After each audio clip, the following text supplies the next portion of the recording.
आए आज आपको मैं ये सुनाता हूँ। आप यकीन करेंगे कि यही दिन थे, बिल्कुल जुलाई की शदीद गर्मियाँ थी। पंजाब में तो जुलाई में थोड़ा मौसम थोड़ा सा कदरे बेहतर हो जाता है। कराची में जुलाई में हब्स बढ़ जाता है और बहुत बढ़ जाता है। तो यही जुलाई के दिन थे, मैं गाड़ी में बैठा हुआ, शीशा उसका चढ़ा हुआ था और मैं जा रहा था। तो मैंने अपने बाएं तरफ से एक जमात को गुजरते हुए देखा। मुझे कुछ इस तरह पता था कि ये कुछ ऐसी कुछ एक जमात है जो लोगों को मस्जिद की तरफ ले जाती है और वो तंग वंग करती है, लोगों को घरों से निकाल लेती है, तो लोग इस जमात से भागते फिरते हैं। कुछ ऐसा सुना था मैंने, कोई एक ऐसी जमात है। तो मेरे दिल में ये ख्याल आया कि देखो, तुम तो आराम से घर में बैठे हुए हो, गाड़ी में बैठे हुए हो, और ये देखो ये बेचारे लोगों को नमाज की तरफ, अल्लाह की तरफ बुला रहे हैं, और उनके कपड़े बिल्कुल भीगे हुए थे पसीने से, और तुम इनके बारे में गलत सोच रहे हो। ऐसा ना हो कि आगे जाके तुम्हारी गाड़ी वजे कहीं। तो अपनी गाड़ी को बचाने के चक्कर में मैंने वहां से यू टर्न मारा, और यू टर्न मार के मैं वापस लाया, और वापस ला के मैंने गाड़ी को ये जमात के कुछ जो साथी थे उनके आगे रोक लिया। रोक के मैं गाड़ी से उतर के मैं जो जमात का जो सबसे आगे जो थे बुजुर्ग थे, मैं उनके पास गया और मैंने जाके उनसे ऐसे हाथ किया, हाथ मिलाकर मैंने कहा जी आप बड़ा अच्छा काम करें, मेरे लिए भी दुआ करें, ऐसे ही कह दिया मैंने। तो उन्होंने मेरा हाथ पकड़ लिया और मुझे कहने लगे मैं आपके लिए ज़रूर दुआ करूंगा। अब मुझे क्या पता कि गश्त पर निकला हुआ हो कोई, और वो गश्त पे निकला हुआ आदमी दुआ करे, ये कैसे हो सकता है? अल्लाह कबूल ना करे। हो सकता है उस अल्लाह के वली ने मेरे लिए दुआ कर दी हो।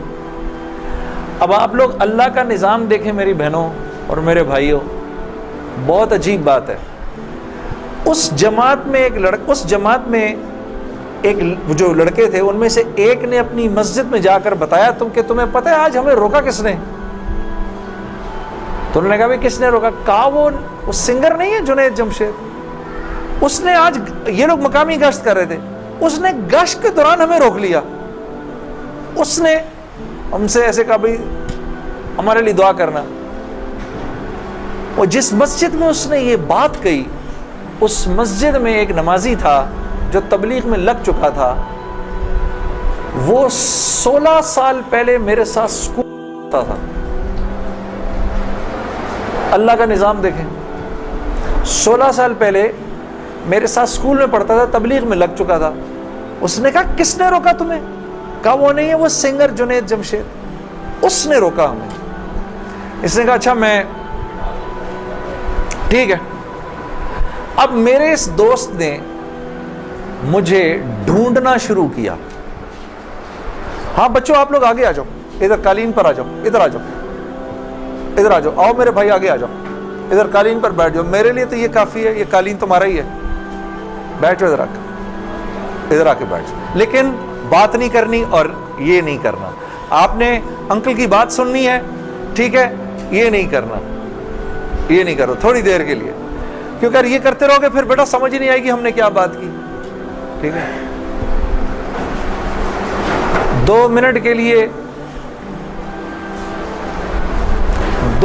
के लिए शैतानी हथकंडे से जान छुड़ा लो। हाँ अच्छा, तो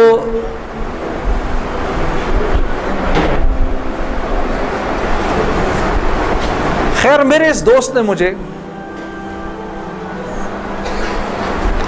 ढूंढना शुरू किया, और इस वाक़े की कोई तकरीबन 1-1.5 महीने बाद इसने मुझे ढूंढ लिया। और एक दिन जी मेरे घर फोन आता है, जुनैद। अब मैंने जब मुझे पहचाना, उसने बोला जुनैद मुझे पहचाना। आप यकीन करेंगे मैं 16 साल बाद इसकी आवाज़ सुन रहा था, मैं पहचान गया। मैंने कहा जुनैद बोल रहे हो? हंसने लगा, तू मुझे पहचान गया?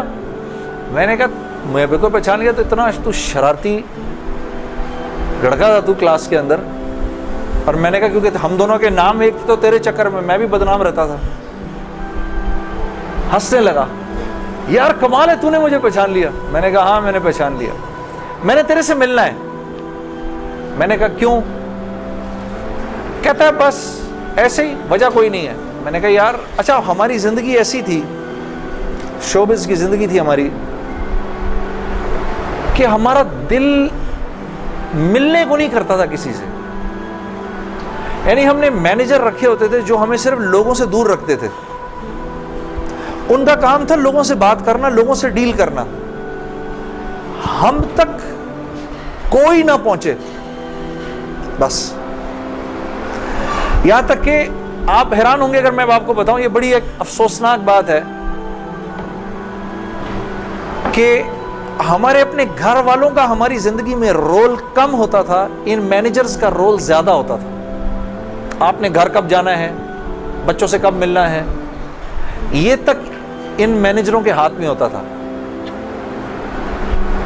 तो अब कोई मुझे फोन करे कि मैंने तुमसे मिलना है, ये थोड़ी कि मैं फौरन मिल लूंगा इससे। अब पता नहीं अल्लाह जाने इसने क्यों मिलना है, मेरा वक्त जाया करेगा क्या है। तो मैंने जुनैद गनी से कहा कि यार बगैर वजह के क्या क्यों मिलना है तुम्हें, बस ऐसे ही। मैंने कहा इंशाअल्लाह देखो फिर चलो, अल्लाह ने कभी मौका दिया तो मिलेंगे। कड़क मैंने फ़ोन बंद कर दिया, हमें तो आदत थी फ़ोन बंद करने की।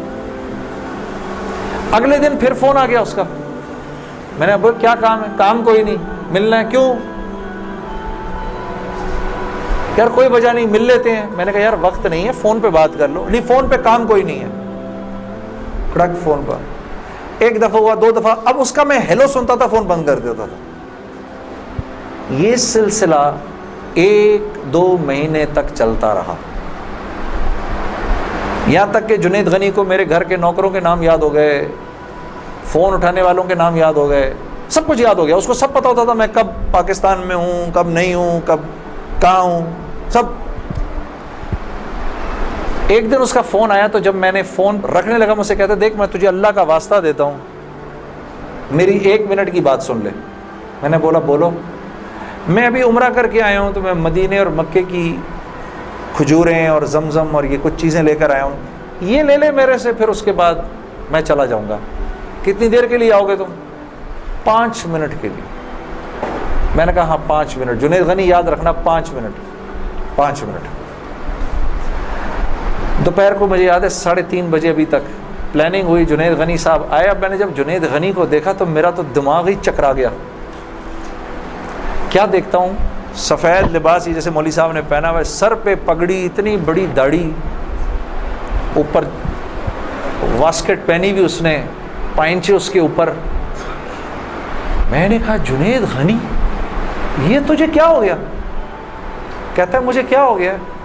मैं क्या कहूँ तुझे क्या हो गया? मैंने कहा ये तेरा हाल तेरे जैसा है शैतान, ये इतना बड़ा बुजुर्ग बना हुआ, आओ बैठो मेरे पास। आया मेरे पास बैठा, उसने मुझे खजूरें दी, जमजम दी, जानमाज दी, और पूरे 5 मिनट में कहता है मेरे 5 मिनट पूरे हुए, अब मैं चलता हूँ। मैंने कहा नहीं, अब बैठ जाओ, बैठ जाओ, मुझे बताओ ये सब क्या है। फिर मुझे कहने लगा चल छोड़ इसको यार, स्कूल की बात करते हैं। मैंने कहा स्कूल छोड़ो, मुझे बताओ ये क्या है, ये किन्होंने तुम्हारा हाल किया? ये मुझसे कहने लगा मिल लो इनसे। मैंने कहा हाँ मैंने इनसे मिलना है, मैंने इनसे मिलना है। आप सोचो कोई आदमी तबलीग वालों के चंगल में फंस जाए, हाँ? तो मुझसे कहता है कल से हमारा इज्तिमा शुरू हो रहा है, मेरे साथ इज्तिमा पर चलो। मैंने कहा मैं चलूँगा, तो मैं कल तुम्हें पिक करने आऊँगा, सुबह के वक्त पिक करने आऊँगा। आप यकीन करो 5 मिनट के लिए आया था, 3.5 घंटे मैंने बिठा के रखा उसको अपने पास। मैं उससे बातें सुनता रहा, जुनैद गनी क्या, फिर क्या हुआ, फिर क्या हुआ, फिर क्या हुआ, क्या हुआ, क्या हुआ। आखिर में मैंने कहा मैं तुम्हारे साथ इज्तिमा पर चलूँगा। खैर जी मैं तैयार हो गया, मैंने अपनी नई साफ़ सुथरी जीन्स निकाली, अपनी मैंने टी शर्ट निकाली, लंबे लंबे मेरे बाल थे, हाँ। मैं तैयार हो गया जिस तरह मेरा ख्याल था बेहतरीन तरीके का तैयार होने का, मैं हो गया तैयार। अब जब मैं वहाँ पहुँचा, उतरा, मैंने जाके इज्तिमा देखा तो मैंने देखा कि हर आदमी शलवार कमीज़ में, हर आदमी के सर पे टोपी।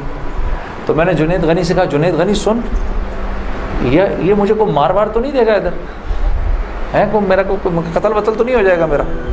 कहता नहीं, हम लोग मारने वाली पार्टी नहीं, हम लोग खिलाने वाली पार्टी हैं। मैंने कहा अच्छा, ले जाओ मुझे अंदर। फिर अब मैं अंदर जाना शुरू हुआ इज्तिमा गाह में, तो मैंने देखा कि लोग एकदम इकट्ठे होना शुरू हो गए। पीछे से मुझे आवाज़ें आई, अरे यार ये तो जुनैद जमशेद है यार। को 2-4 आवाज़ें आई, अबे ये इधर क्या कर रहा है? कोई तो मुझे ये बात बुरी भी लगी हल्की सी, क्या मतलब भाई कि तुम बहुत बड़े मुसलमान हो, मैं नहीं आ सकता क्या? खैर मैं अंदर गया, अंदर जाकर बैठा तो मैंने देखा एक मजमा सा पहुंच गया मिलने के लिए, देखने के लिए, जो भी। जुनैद गनी ने मुझे बैठाया, तुम इधर ही बैठो यहीं पर, और मैं अभी एक साहब को लेकर आता हूँ। खैर ये मुझे बिठाकर चला गया। इतनी देर में एक नौजवान लड़का, ये जैसे भाई लोग बैठे हैं अपने, 18-19 साल का, यहाँ से बीच में से रास्ता तोड़ के मेरे पास आ गया। मुझे आकर कहता है, जुनैद भाई नमाज पढ़ते हैं आप? तो मैं उसको ऐसे देखना शुरू हो गया। अब मैंने कहा क्या जवाब दूँ मैं इसको, हाँ बोलूँ कि नहीं बोलूँ, सच बोलूँ कि झूठ बोलूँ? मैं देखता रहा उसको, देखता रहा, लेकिन अंदर ही अंदर ना मुझे गुस्सा आना शुरू हो गया कि अब यहाँ ये होगा, अगला पूछेगा आप कुरान पढ़ते हैं कि नहीं पढ़ते हैं, फिर अगला पूछेगा आप रोज़े रखते हैं नहीं रखते हैं, आपने हज कर लिया। मतलब यहाँ पर अब मेरी क्या अब यहाँ पर कैरेक्टर असैसिनेशन होगी क्या? मैं अभी यहाँ पर कैरेक्टर असैसिनेशन करवाने आया हूँ, अपनी किरदार कशी करवाने आया हूँ मैं यहाँ पर। तो मैंने वो लड़का जो साथ बैठा था, मैंने कहा यार उसको बोलो जुनैद गनी को, ये मुझे गलत जगह ले आया, वो मैं यहाँ से जा रहा हूँ अभी। वो भागा गया उसके पीछे, उसको लेकर आया। जुनैद गनी ने कहा क्या हो गया यार जुनैद, क्या हो गया? मैंने कहा यार कुछ नहीं। तो वो कहता है ये अभी एक लड़के ने आके पूछा था इनसे, आप नमाज पढ़ते हैं नहीं पढ़ते हैं? तो जुनैद गनी ने कहा तूने इस लड़के को आने क्यों दिया? इतना गुस्से हुआ वो उस पर। मैंने जुनैद गनी को ठंडा किया, मैं खुद भी थोड़ा ठंडा हुआ। मैंने कहा यार क्यों नाराज़ होता है? वो लड़का बात तो सही कर रहा था ना कि नमाज पढ़नी तो चाहिए मुझे। तो उसने जो जुमला बोला ना मुझे, वो मुझे आज तक याद है। जुनैद गनी ने जो जुमला बोला, उसने कहा जुनैद हम क्यों नहीं पूछते कि तुमने क्यों नहीं किया, हम तो तरगीब देते हैं, उसके बाद अल्लाह से दुआ करते हैं कि अल्लाह वो नेकी करने की तौफीक दे। हाँ, वो आज भी मुझे वो बात याद है। अल्लाह पाक ये मुझे भी अता करे कि हम किसी से ये ना कहें भाई तुमने क्यों नहीं किया ये, बल्कि नेकी की तरगीब दें और फिर अल्लाह से रात को दुआ करें, अल्लाह मेरे इस भाई को, मेरी इस बहन को तौफीक दे, वो इस नेकी को कर सके। फिर मैंने कहा जुनैद गनी को चल छोड़ यार, मैं इधर ही बैठूं, मैं कहीं नहीं जा रहा। अब जुनैद गनी साहब ने एक साहब को बुलाया, उनका नाम था डॉक्टर बुलंद इकबाल। अभी जब मैं शान रमज़ान अभी शान रमज़ान कर रहा था ना, ये अभी कुछ पिछले रमज़ान में, तो डॉक्टर बुलंद इकबाल साहब बड़े अरसे बाद मुझे मिलने आए। मैं मिला उनसे, बड़ी खुशी हुई। मैंने उनको याद कराया वो वाक़या जो मैं अब आपको सुनाने लगा हूँ। तो डॉक्टर बुलंद इकबाल साहब मेरे सामने आके बैठ गए। और डॉक्टर बुलंद, अब तबलीग वालों का बहन, मैं ज़रा सा आपको बताऊं कि तबलीग वाले ना अब वो सामने वाले को जानते नहीं है, लेकिन उसको अल्लाह की दावत तो देनी है।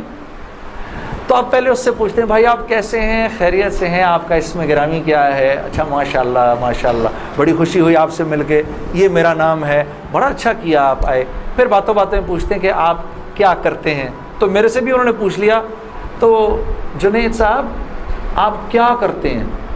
तो मैं चुप कर गया। अच्छा कोई बात नहीं, आवाज़ आ रही है ना मेरी? ठीक है, अल्लाह आप लोगों को खुश रखे। जी जी। तो मेरे से पूछने लगे जुनैद साहब आप क्या करते हैं? अब मैं उसकी शक्ल देखना शुरू हो गया। मैंने कहा अभी तक तो जी जी जी अच्छा हो रही है इसकी रिकॉर्डिंग? अच्छा चलो आपस में बात नहीं, मेरे से सुन लो, आपस में बात ना करें। तो मेरे से ना, अब मैं उनकी शक्ल देखूं, मैंने कहा अब तक मार नहीं पड़ी तो अब पड़ेगी। अब जो मैंने बताया ना मैं क्या करता हूं, तो मेरे चेहरे के बदलते एक्सप्रेशंस देख के ना जुनैद गनी ने उनसे कहा, अरे डॉक्टर साहब आप इसको नहीं पहचानते, ये वो है ना जिसने दिल दिल पाकिस्तान गाया है। डॉक्टर साहब कहते हैं, अरे वाह वाह वाह वाह वाह वाह वाह वाह, मुसलमान की तो शान ही यही है, जिस काम को करते आगे बढ़ जाता है। मैंने कहा ये आदमी ठीक आदमी है।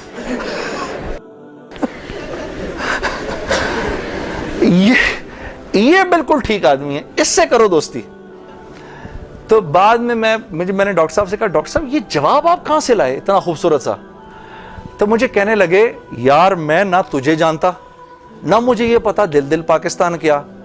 तो जब इसने बोला ना कि इसने दिल दिल पाकिस्तान गाया है, तो मैंने कहा वाह वाह वाह वाह, और मैं दिल में दुआ करूं, या अल्लाह जल्दी से सही जवाब मेरे जहन में डाल, जल्दी से सही बात डाल मेरे जहन में। तो मैंने फट कह दिया, और ये बात मेरे दोस्तों है भी सच कि मुसलमान की शान ये है, मुसलमान जिस काम को करता है ना, मुसलमान उस काम में आगे बढ़ जाता है।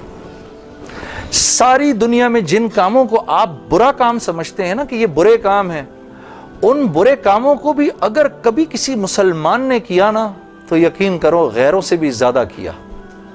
हाँ यकीन करो, मुसलमान एक अजीब उम्मत है, हमसे बेहतर कोई नहीं। कुंतुम खैरा उम्मा, बस ये हर लाइन से बेहतरीन उम्मत है। जिसको अल्लाह ही कह दे तुम बेहतरीन हो, तो फिर हमें दूसरों से पूछने की क्या जरूरत है कि हम अच्छे हैं कि बुरे हैं? हाँ, अब मैं पूरा दिन डॉक्टर बुलंद इकबाल साहब के साथ फिरता रहा, और जब दिन का आखिर आया तो जुनैद गनी ने मुझे कहा कि चल मैं तुझे घर छोड़ दूं। मैंने कहा घर तो मुझे छोड़ दो, लेकिन ये बिस्तरे क्या हैं, ये जो बिस्तरे लगे हुए हैं? कहा ये रात को लोग यहां सोएंगे। मैंने कहा और ये जो बुजुर्ग हजरात हैं, ये भी इधर ही सोएंगे। मैंने कहा यार मैं तो इनसे ज्यादा फिट आदमी हूं, अगर ये बूढ़े लोग इधर सो सकते हैं तो मैं भी सो सकता हूं। तो उसने कहा यार नूर अल्लाह नूर, तेरे लिए भी बिस्तरा लगा देते हैं।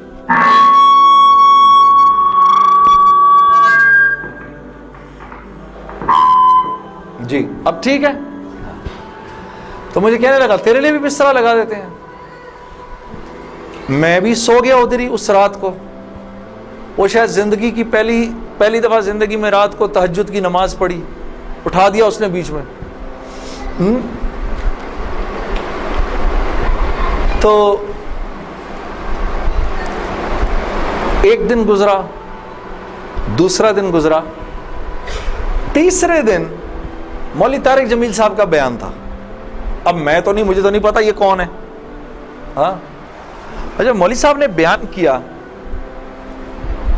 तो मैंने जुनैद गनी से कहा यार बड़े अच्छे अच्छे बयान थे ये सारे तेरे बुजुर्ग, ये कौन आदमी है? कहने लगा यार ये हैं हमारे एक मौलाना। मैंने कहा यार मैंने इनसे मिलना है। कहते यार इनसे नहीं मिल सकता कोई। मैंने कहा भाई मैं इस मुल्क के सदर से भी मिल सकता हूँ और इस मुल्क के प्राइम मिनिस्टर से भी मिल सकता हूँ, ये मौलवी से मिलना क्या मुश्किल है?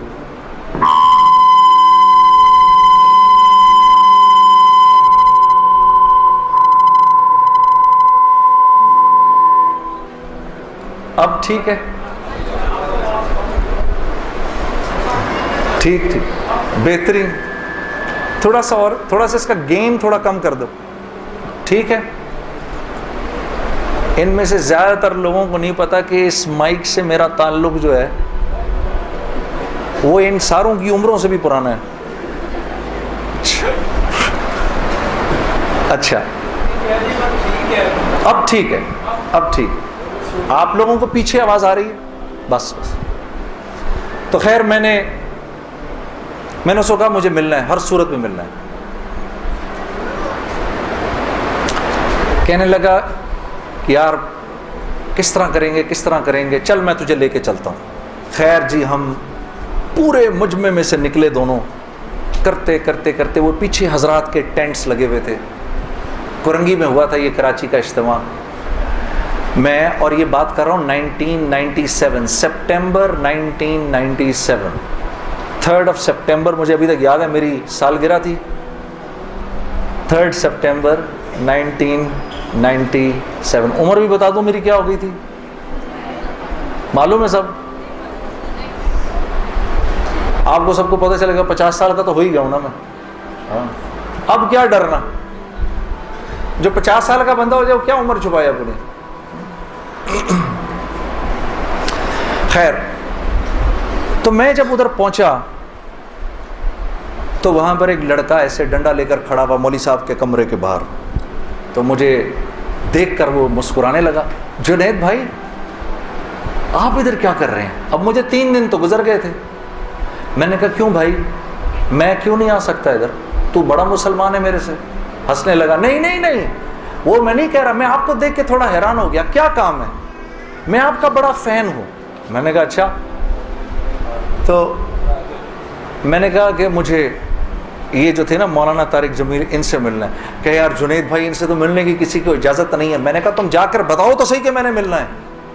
अच्छा मैं कुछ करता हूँ। खैर वो अंदर गया, उसने अंदर जाकर कहा कि आप आए अंदर।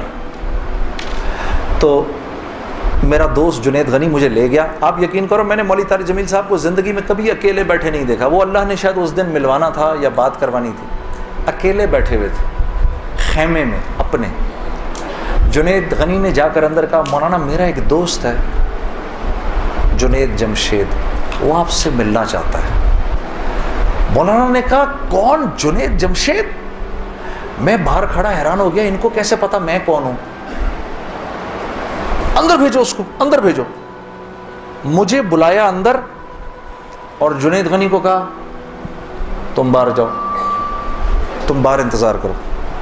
वो बाहर चला गया। ये नौजवान जैसे बैठा है ऐसे जाके मैं मौलवी साहब के सामने बैठ गया और मुझे ऐसे तेज नजरों से उन्होंने देखना शुरू कर दिया।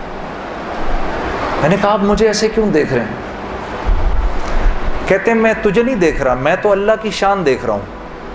मैंने कहा जी क्या मतलब। कहा तेरे बड़े बड़े बोर्ड लगे हैं फैसलाबाद के अंदर, बड़े बड़े बोर्ड लगे हैं।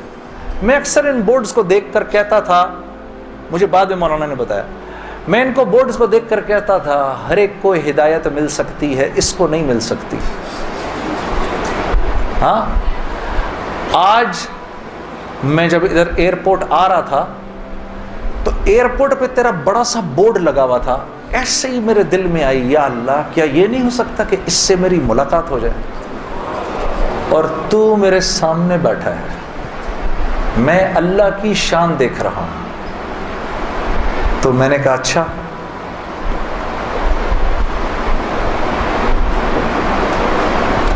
कहने लगे दिल दिल पाकिस्तान तूने गाया है।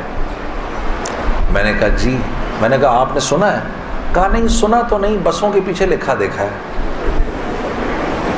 मैंने कहा चलो ये किसी यूं पहुंचा ना पहुंचा, आए तो सही बरसरे इल्जाम ही आए। हाँ, होठों पे कभी उनके मेरा नाम ही आए, आए तो सही बरसरे इल्जाम ही आए। मैंने कहा चलो यूं नहीं तो यूं से, तारुफ यूं नहीं हुआ तो यूं हो गया, बसों के पीछे तो लिखा देख लिया। कोई नहीं कोई नहीं, इधर सुनो। और ये हमारे मुल्क की सौगात है, इस पे घबराना नहीं चाहिए यार।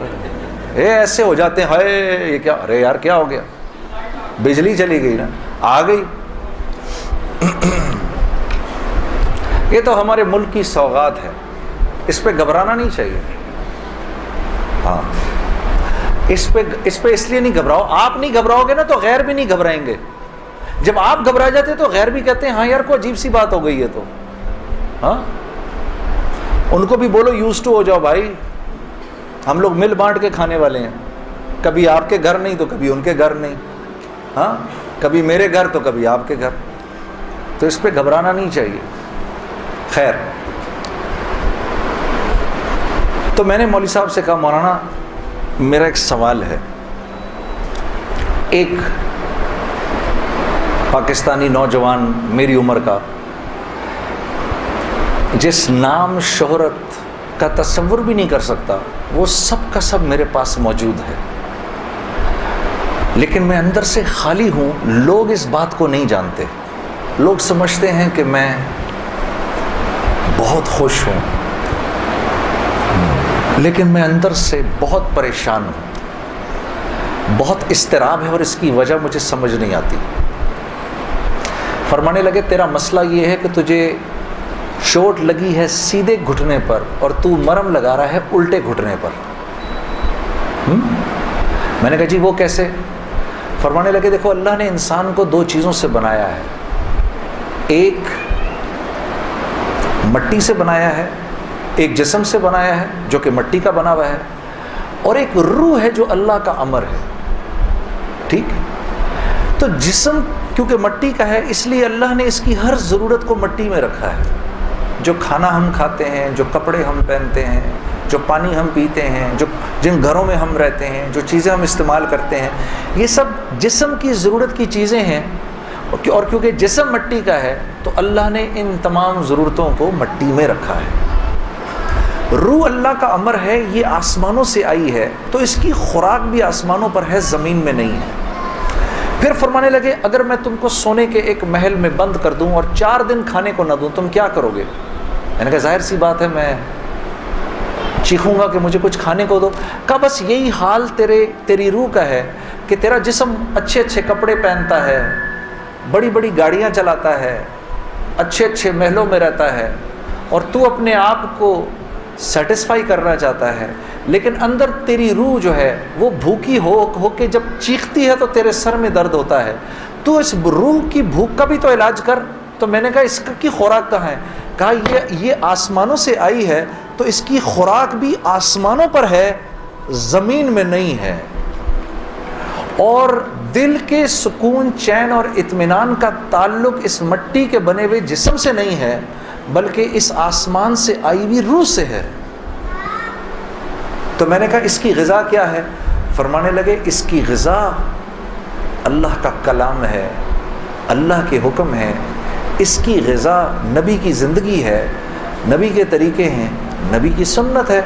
वो जब तक इसको मिलेंगे नहीं ये भूखी रहेगी, और जब ये भूख कर चीखेगी तो फिर तुम तो मुसलमान हो, तुम्हें तो पता है, गैरों को तो पता नहीं।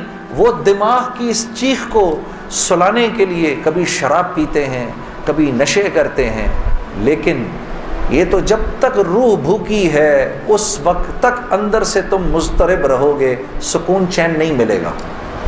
और फिर कुरान की वो आयत पढ़ी, मुझे आज भी याद है, अला बिज़िक्रिल्लाहि तत्मइन्नुल कुलूब, कि अल्लाह पाक चैलेंज दे रहे हैं सबको कि अगर दिल का सुकून, चैन और इत्मीनान चाहिए मेरे बंदो, मालदारों, हुकूमत वालों, दौलत वालों, शोहरत वालों, अगर तुम्हें दिल का सुकून, चैन, इत्मीनान चाहिए तो तुम्हें मुझसे ताल्लुक़ बनाना पड़ेगा, मुझसे यारी लगानी पड़ेगी। मौलाना की ये बात सुनकर मैं तो पहले ही परेशान था, 3 दिन से बयान सुन रहा था, मैं तो धाड़े मार के रोना शुरू हो गया। रोता रहा बड़े देर तक। फिर जब मुझे थोड़ा सा चैन आया तो मैंने कहा मौलवी साहब इसका मतलब क्या है, मेरी पूरी ज़िंदगी बर्बाद हो गई?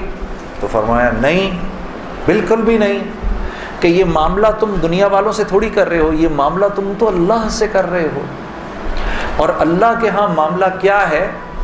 अल्लाह के यहाँ मामला क्या है कि अभी इंसान अल्लाह रब्बुल इज़्ज़त से माफ़ी मांगने का इरादा ही कर रहा होता है, दिल में अभी ख्याल ही आ रहा होता है कि अल्लाह रब्बुल इज़्ज़त अगले पिछले माफ़ कर देते हैं सारे। फिर मुझे फरमाया, ये मुझे फिर बात सुनाई, हदीस कुदसी सुनाई कि मेरे बंदे तू ये ज़मीन और आसमान सारे के सारे अगर अपने गुनाहों से भर दे, जो कि तू भर नहीं सकता, अगर तमाम जिन्नो इंस भी मिल जाए तो भर नहीं सकता, लेकिन अगर तूने ऐसा कर भी दिया, एक मरतबा अगर तूने कहा ए अल्लाह मुझे माफ़ कर दे, तो न सिर्फ ये कि हम तुम्हें माफ़ कर देंगे बल्कि तुम ऐसे हो जाओगे जैसे तुमने उन गुनाहों को किया ही नहीं। मैं तो बेयकीनी की हालत में मौलाना को देखने लगा। मैंने कहा मौलवी साहब वाकई? कहा हाँ। फिर पूछने लगे क्या इरादा है? अब मेरा इरादा म्यूज़िक छोड़ने का तो नहीं था कि मैंने कहा इधर आओ, वो क्या कि नमाजें बख्शवाने आए, क्या रोज़े गले पड़ गए? हाँ जी, मेरा तो कोई प्रोग्राम नहीं था म्यूज़िक छोड़ने का, लेकिन गुनाह भी बख्शवाने थे। तो फिर मुझे कहने लगे तौबा करोगे? मैंने कहा मौलवी साहब किस चीज़ से? कहा अपनी इस पिछली जिंदगी से। मैं सोच में पड़ गया। अच्छा, मैंने कहा जी मैं तौबा करता हूँ। मैंने तौबा की, या अल्लाह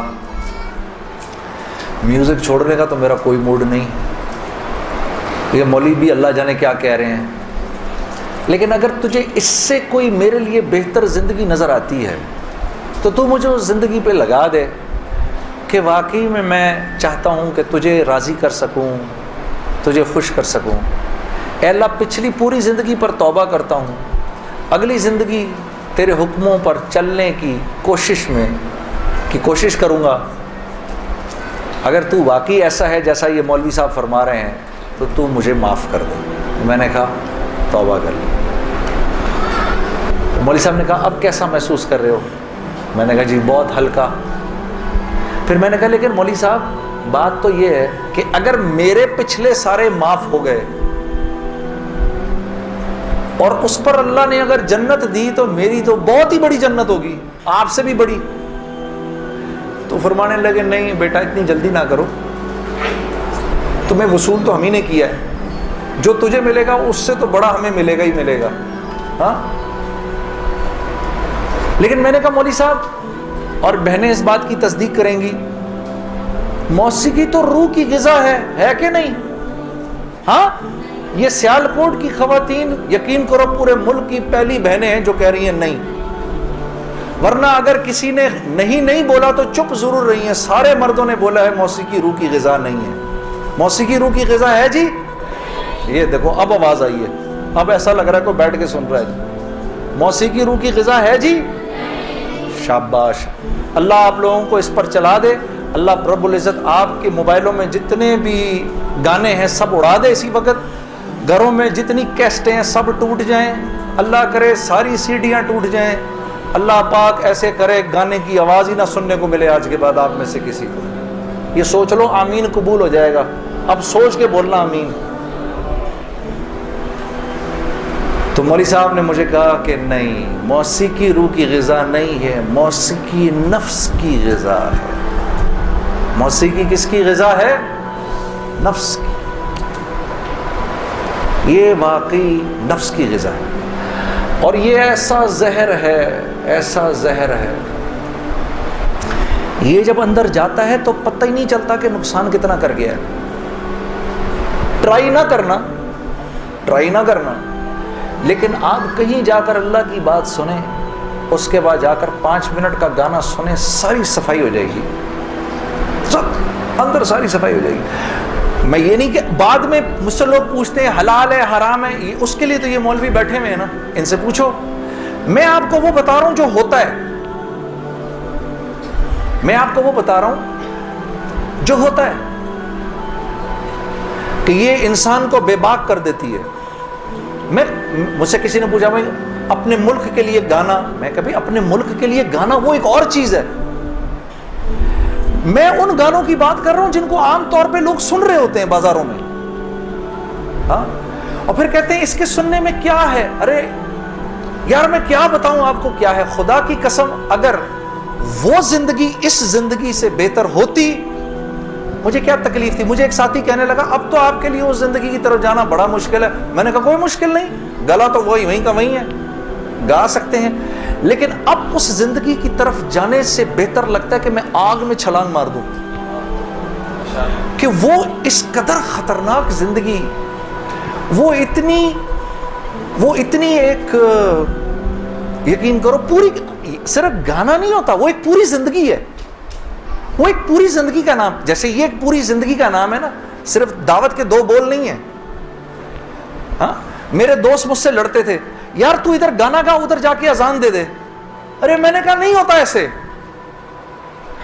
नहीं होता भाई। गाना गाने वाले को तो अजान की आवाज से नौज़ुबिल्लाह नौज़ुबिल्लाह नौज़ुबिल्लाह कराहियत आती है, कराहियत आती है। मुझे याद है हम कॉन्सर्ट कर रहे होते थे और मगरिब की अजान अगर होती थी, यकीन करो वो, क्योंकि वो तो दावत के बोल है ना, इधर तो एक गलत काम हो रहा है ना, वो तो दावत के बोल हैं। वो दावत के बोल जब हमें सुनाई देते थे तो वो हमारे सीने को फाड़ के निकल जाते थे। ऐसे थोड़ी होता है, ये कोई खेल मजाक है क्या, या ये कोई टीवी का प्रोग्राम है कि जिसमें एक्टिंग हो रही है कि नहीं भाई इधर जाकर अजान दे दी, इधर जाके गाना गा दिया, उधर जाके अजान दे दी। ऐसे नहीं होता। और फिर अल्लाह के नेकी के काम करने की तो अल्लाह की तरफ से तौफीक मिलती है मेरे दोस्तों। हाँ, अमल सालेह करने की तो तौफीक मिलती है। ये ऐसे ही थोड़ी को मेरा मतलब है खाला जी का खेल है कि 95% नमाज नहीं पढ़ रहा और 5% नमाज पढ़ रहा है। क्यों है ऐसा? सब क्यों नहीं पढ़ रहे? मिन जानिब अल्लाह तौफीक मिलती है। खैर जी, मैं खड़ा हुआ, मैंने कहा अच्छा मौलाना आपसे वादा तो कर लिया। मेरे दोस्तों, मैं बाहर निकला सोचता हुआ, मेरे अंदर आप यकीन करो एक तलातुम बर्पा हो गया। हाँ, ऐसी मेरे अंदर एक खैर और शर की ना जंग शुरू हो गई, ऐसे करके ऐसी जंग रातों कोट जाता था मैं, और पूरी रात बैठा रहता था ऐसे, जानमाज खोल के मैं बैठ जाता था, सोचता रहता था मैं क्या करने लगा हूं। एक लम्हे ख्याल आता था नहीं बड़ी नेकी का काम कर रहा है, तो लोगों में मोहब्बतें फैला रहा है, लोग खुश हो रहे हैं। दूसरी तरफ ख्याल आता था यार क्या ये अल्लाह रसूल को ये बात मंजूर है, उनको पसंद है, मैं क्या कर रहा हूँ। फिर ये ख्याल आए अरे नहीं इन मौलवियों की ना सुनना। फिर ये ख्याल आए, याद रखना आपको मैं एक 2-4 वो बातें बता रहा हूँ जो मेरे पे गुजरी, ये मैं गुर की बातें बता रहा हूँ आपको। जब शैतान अपना चक्कर चलाएगा ना, 2 बातें करने को कहेगा, याद रखना। पहली बात, यार ये तबलीग वालों से अब मिलना मत, मौलाना से बात ना करना, मिलना मत। दूसरी, मस्जिद में ना जाना। 2 काम ना करना कभी, एक तबलीग वालों से मिलना मत, एक मस्जिद में ना जाना। और बहनों यही तुम्हारे साथ होगा। वो जो है ना, वो अपना तबलीगी साथी, उसकी बीवी, अब उसको फोन ना करना आइंदा, ठीक है? उसके घर ना जाना, अब तालीम में ना जाना, क्योंकि उसको पता है ये वहां गई और औरत का दिल तो मर्द से 10 गुना ज्यादा जल्दी अल्लाह की बात को ले लेता है। हाँ, फौरन। मैं वापस आके बीवी को कारगुजारी सुनाता था तो मैं उसकी हालत बदली भी देखता था, हालांकि वो ना मस्जिद आई ना उसने वो अमाल होते देखे। इसलिए मैं आपको बता रहा हूं भाई, जब आप निकला करो घर, वापस आकर बीवी को सब बताया करो हमने क्या किया। वो जज्बात बनते हैं घरवाली के, और जब घरवाली के जज्बात बनते हैं तो फिर बच्चों की सही तरबियत शुरू होती है। दीन इनकी जिंदगी में आया तो घर के अंदर आ गया, जब तक आपकी जिंदगी में है घर से बाहर है। घरवाली की जिंदगी में आ गया, घर के अंदर आ गया। तो मैं आहिस्ता आहिस्ता जो भी 3 दिन में सुनता था आकर घरवाली को, आयशा को बताता था, आयशा आज ये सुना, आज ये सुना, आज ये सुना। करते करते आहिस्ता आहिस्ता फिर मैंने अपनी माँ को बताना शुरू किया, मरहुमा को। अल्लाह की शान, मैं आज भी अल्लाह का शुक्र करता हूँ, मुझे मौका महल नहीं तो मैं आपको कभी बताऊं जब मेरी माँ का इंतकाल हुआ तो कैसे हुआ। मेरे दिल की दुआ है अल्लाह हर औरत को दुनिया से ऐसे लेके जाए जैसे हमारी वालदा गई।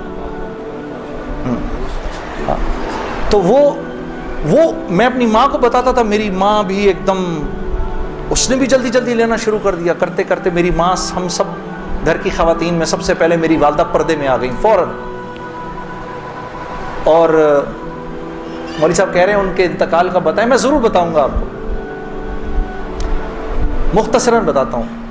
मेरी साउथ अफ्रीका की तश्कील थी, पीछे वालदा की तबीयत बहुत ख़राब हो गई। मुझे भाई ने बोला जुनैद भाई आ जाएं वापस, क्योंकि अम्मी जा रही हैं, अम्मी ने अब नहीं रुकना। तो मैंने साथियों से कहा, उन्होंने कहा यार चले जाओ, क्या फ़र्क पड़ता है, ये फिर याद करोगे सारी ज़िंदगी। अब मैं सोचता रहा, अब मैंने अम्मी को फ़ोन किया, मैंने कहा अम्मा आ जाऊँ, कहा नहीं हरगिज़ नहीं आना। तो मैंने कहा क्यों? तो कहने लगी अगर मेरा इंतकाल हुआ तो मैं कितनी खुशकिस्मत हूँ कि मैं अल्लाह को बताऊंगी कि जब मेरा इंतकाल हुआ तो मेरा बेटा तेरे रास्ते में था, तो तुम मत आओ, मुझे कुछ नहीं होगा, और अगर हो गया तो इसको अल्लाह की मर्जी समझना, बस मेरे लिए तुम दुआ करना। अल्लाह की शान, अम्मी का इंतकाल नहीं हुआ उस मेरे 40 दिनों बाद। मैं वापस आया तो बहुत खुश हुई, गले लगाया, कहा देखो मैंने कहा था अल्लाह ने मुझे जिंदा रखा जब तक कि तुम नहीं आते वापस। फिर मेरी हजरात ने 10 दिन की और तश्कील कर दी कनाडा की। तो मैंने कहा अम्मा फिर 10 दिन के लिए भेज रहे हैं, जाऊं नहीं जाऊं? नहीं चले जाओ, मैं तो बिल्कुल ठीक हूं।